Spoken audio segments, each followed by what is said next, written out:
형사사건에 연루되면 가장 먼저 궁금한 것이 내 사건이 어떻게 될까 하는 부분입니다. 특히 경찰 조사를 앞두고는 혐의가 바뀔 수 있는지, 기소는 될지, 처벌 수위는 어떨지 여러 가능성을 두고 불안해지죠. 실제로 수사 단계에서 혐의가 변경되는 경우는 상당히 많습니다. 예를 들어 처음에는 단순 절도로 신고되었지만 수사 과정에서 야간의 주거 공간에 침입한 사실이 드러나면 야간 주거 침입 절도죄로 혐의가 무거워질 수 있습니다. 반대로 사기 혐의로 고소되었더라도 돈을 빌릴 당시 변제 의사와 능력이 있었다는 점을 입증하면 혐의를 벗거나 민사상 채무 문제로 정리될 수도 있죠. 성범죄 사건 역시 마찬가지입니다.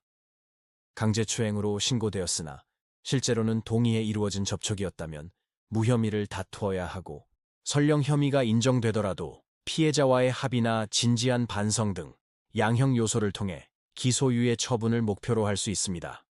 이처럼 혐의가 어떻게 적용되고 변경되는지를 예측하려면 사건 초기 경찰 조사 단계부터 법리적 쟁점을 정확히 분석하고 대응하는 것이 중요합니다. 단순히 잘 해결해 주겠다는 막연한 기대가 아니라 각 범죄 유형에 맞는 증거를 확보하고 수사관의 질문 의도를 파악해 논리적으로 방어해야 합니다. 저희는 바로 이 지점에서 사건의 방향을 설계합니다. 상담 단계에서부터 변호사가 직접 사건의 사실관계를 듣고 발생 가능한 모든 시나리오를 분석합니다. 이 과정에서 확인된 상담 비용은 선임으로 이어질 경우 중복되지 않도록 조정하여 의뢰인의 부담을 덜어드립니다. 또한 저희는 성공 보수를 전제로 사건을 수임하지 않습니다.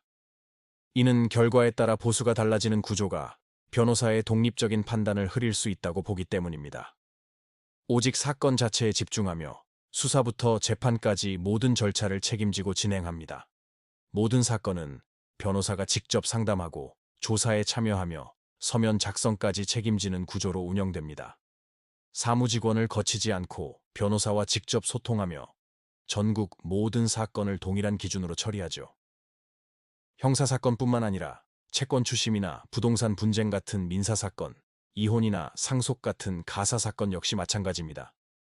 소송에서 이기는 것만이 아니라 실제로 돈을 돌려받고 분쟁을 완전히 끝낼 수 있는 실질적인 해결을 목표로 사건을 설계합니다. 2014년 개소 이후 지금까지 단 한 건의 분쟁 없이 신뢰를 지켜올 수 있었던 이유는 바로 이러한 원칙 덕분입니다. 과장된 약속 대신 현실적인 가능성을 설명하고 최선의 결과를 만들기 위해 노력합니다. 내 사건의 향방이 궁금하시다면 바로 이러한 기준으로 사건을 분석하고 해결책을 제시하는 법률사무소 아신과 상의해 보시기 바랍니다.